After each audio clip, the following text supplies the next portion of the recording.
We're talking about the tendency to believe in an external world. Vasistha continued, "This ignorance or mental conditioning is acquired by man effortlessly, and it seems to promote pleasure, but in truth it is the giver of grief. It creates a delusion of pleasure only by the total veiling of self-knowledge. Thus it was able to make the king Lavana experience less than an hour as if it were of several years' duration." King Lavana was hypnotized by a travelling juggler or magician, and within an hour's hypnosis, he experienced a whole lifetime, rather a grim lifetime. And he was caught up in an external scenario whereby he lived amongst some very savage people. And it was all a conditioning, it was all just hypnotic suggestion. And in a way that's our situation, we're living in a state of hypnotic suggestion.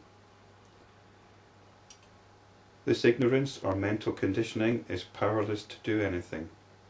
Yet it seems to be very active, even as a mirror actively reflects the light of a lamp. Even as a lifelike painting of a woman is unable to perform the duties of a living woman, this ignorance or mental conditioning is incapable of functioning, though it appears to be potent.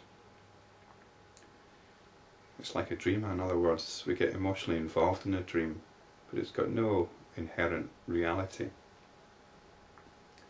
It is even unable to delude the wise man, though it overpowers the stupid one, even as a mirage fools animals and not an intelligent man. This ignorance or mental conditioning has but a momentary existence, yet since it flows on, it seems to be permanent like a river. Because it is able to veil the reality, it seems to be real. But when you try to grasp it, you discover it is nothing. When you really look into it, we can do it personally, but if you do it from the point of view of a physicist even, you find that the closer you look into it,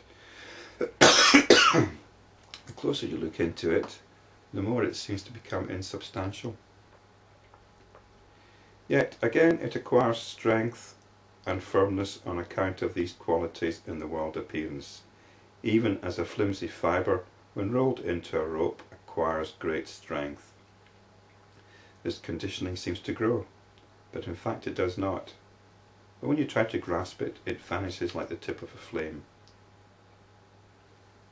Yet again, even as the sky appears to be blue, this conditioning also seems to have some kind of real appearance.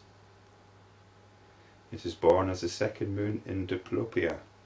It exists like the dream objects, and it creates confusion, even as people sitting in a moving boat see the shore moving. When it is active, it creates the delusion of the long dream of world appearance. It perverts all relationships and experiences. It is this ignorance or mental conditioning that is responsible for the creation and perception of duality, and of division and the consequent confusion of perception and experience.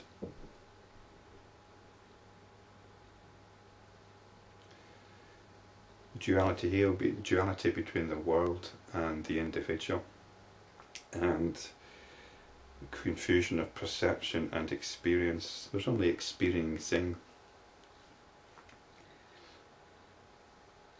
When this ignorance or mental conditioning is mastered by becoming aware of its unreality, mind ceases to be, even when as the water ceases to flow, the river dries up. Mind here will be in the sense of the restless attention, the attention which has always been hijacked, and the attention can then rest in itself in pure awareness. Rama asked, "On the other hand, holy sir, the river seen in the mirage does not come to an end. How astonishing it is that this ignorance has blinded the whole world." This ignorance or mental conditioning thrives on the twin forces of desire and hate, craving and aversion. Pray, tell me of the best way to ensure that this ignorance or mental conditioning may not arise at all. That's the point. Even when you know it's a mirage, the mirage doesn't disappear. You're just not taken in by it. And again, this is one of the common mistakes that's often assumed when reading this kind of text, that somehow the world disappears. It's not that the world disappears, it's our relationship with the world that gets adjusted. And the notion that there's an external world is a delusion, and yet when you awaken from that delusion, it doesn't mean to say that everything just disappears. Your whole relationship with what is happening changes, and your whole relationship, it's like with the mirage, you're not going to be taken in by it. You're any kind of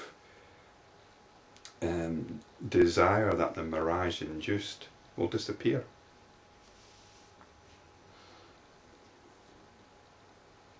But the mirage itself does not disappear.